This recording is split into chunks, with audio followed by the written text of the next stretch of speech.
quit my job over a year ago. It has been a full year of self-employment as a content creator, and I am thrilled with how the year went. I earned more money than I did at my previous day job. I am figuring out the rhythms and the ability that I have to be a content creator, and it's just been a really fun year. It's also been a really challenging year, but has definitely affected my ability to actually do the work that I quit my job to do, to be this business owner. Those things have helped me learn a lot of lessons that I wish I had known before I quit my job. So I'm gonna share a few of the lessons that I've learned since quitting my 9-to-5 and some of the things that maybe you can take into your own life if you are thinking about quitting a job that has structure and stability to become a business owner that has a little bit less of that built in. So let's get started talking about the lessons that I've learned since I quit my job last year. First, you need to protect your work time. If you don't have a job, it is very easy for you to let go of your work time, to have other people make demands on that time,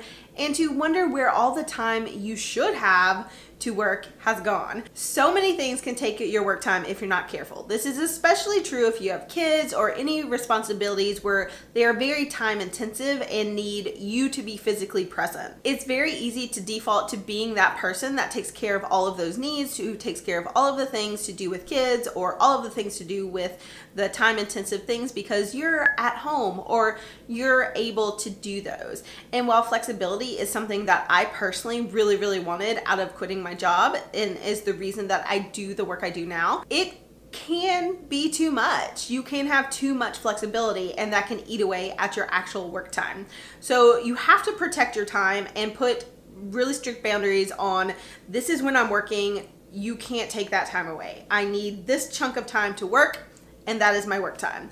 And maybe it's not 9-to-5, maybe it's only 4 hours a day. Maybe it's 1-to-5 in the afternoon. And like, that's my chunk of work time. Nothing can take it away. That's really been helpful for me. It took me a while to figure that out. It took several months. I realized I was not able to work a lot because I just didn't have time, and I didn't have a job. How could I not have time to work? But I was letting all of these things eat away at my actual work time. So I had to put stricter boundaries on that. Very similar situation time-wise, you need to set boundaries on your work time and not let it take over your life. It's similar to protecting your work time, but you also need to protect your personal time, your family time, your time away from work. When you're trying to work for yourself, work-life balance can really get out of control and you can go one way or the other too far.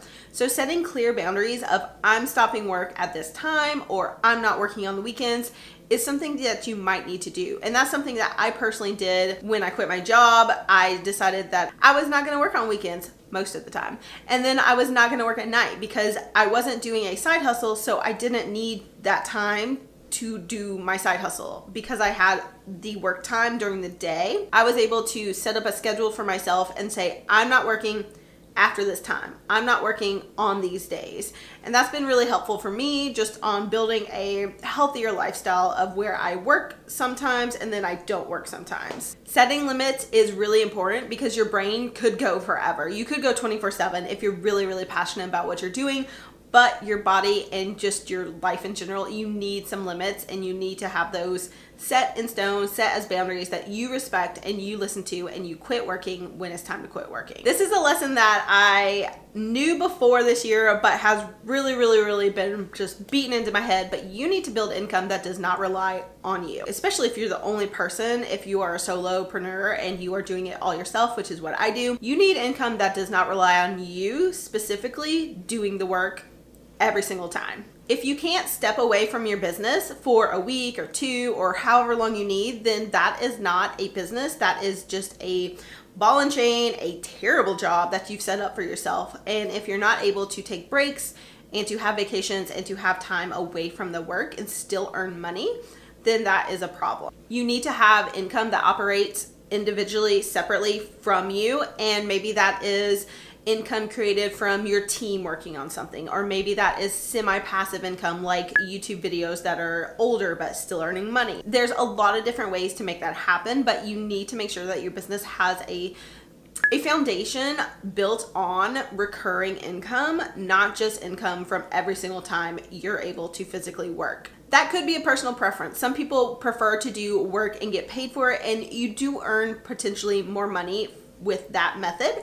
But having a base where I know I'm still gonna get this recurring income has really helped me, especially in this past year after I quit. I did have some health issues and I physically could not work for periods of time. If I had had a job, I would have potentially had to take disability and then unpaid time off. I could have still had my job, but I would have not been paid for a lot of that time, most likely. Having this business really helped me get through that without worrying about how to feed my family, how to keep our lights on, how to pay our mortgage, because I had built part of my income for my business as recurring and as passive that didn't need me to physically be there doing the work. However this looks in your business, you just need to make sure that you are able to separate yourself from the actual business and be able to step back and not have everything fall apart and end up broke. Related to that is if you are in the USA, this is not to everyone in my audience because I know not all of you are American, but if you're in the USA, you need to plan for healthcare purposes. Your healthcare needs are going to be important, and if you're like me, you're healthy while you're working a 9 to 5 and then suddenly you quit and oh no, you have a health issue. You have to get that checked out. You have to take time off. You have to go to doctors. You have to do all of these things, and you need to make sure that that is covered. Maybe you are like me and you're privileged to have a spouse that is able to carry your health insurance, and that is amazing. It's definitely a privilege that allows me to do this and gives me the opportunity, but maybe you're not in that position, and maybe you have to figure out if you're going to get health insurance on the exchange, or maybe you're going to do something like a med share program where the members pay for each other's expenses. I don't know. You just need to make sure that you have a plan for whatever you're going to do. You need to have healthcare considered and have a plan for how you're going to pay for expenses, because you might not have them at first, you might not have them for a year or two, but eventually it will happen, and you need to make sure that your business is capable of covering your healthcare needs in the USA, because let's be honest, it can be expensive and it can honestly take people down with the amount of medical debt that occurs in this country. And unfortunately, health insurance is still really tied to employment, so it's a lot easier when you just have a regular job to get health insurance through your company and only pay for the part you need to pay for and have everything covered. So it's definitely something to think about when you are making a transition. How are you going to pay for healthcare, health insurance, all the things that you might possibly need. Another lesson I've learned is to not be scared of outsourcing, not be scared of hiring, and that is something that I'm still working on. I have had various people work for me for the last year, some as editors, some have worked out, some have worked out for a while and then dropped off. It's always a constant battle to figure out where I can outsource and where I can get help for the right amount of money that I'm able to spend and get the biggest benefit possible. I'm good at some things and I enjoy doing some things in my business, so I focus my energy there and I let other people handle the other activities. I've used a couple different sites to hire people that are VAs and editors in other countries. I've experimented with paying a house cleaner because I do not enjoy cleaning. Even though I've definitely cleaned and organized houses for money before in my past, I do not enjoy cleaning, and cleaning my own house is a constant struggle. So that's something that I've outsourced in my personal life so that I have time and energy to focus on my business. And maybe that's what you need to do. You need to outsource a personal task to focus on business tasks, or maybe you need to have an assistant that can help you with business tasks so you're also able to carry on in your personal life and your business world. Whatever works for you, you definitely need to consider outsourcing and finding ways to save time and spend a little bit of money to get that time and, more importantly, that energy back, because energy is definitely the key to making your life and your business run successfully. And if you are not protecting that by outsourcing the things that drain you, you will eventually have it catch up to you. So those are the lessons that I've learned over the past year. They're not necessarily groundbreaking, but they are really important. Basically, protect your time and your energy, more importantly, both on the work and the personal side. Get help where you can, whichever side you need help on. Make sure you get help and don't be scared to hire out and get people to help you grow your business and take care of your personal life.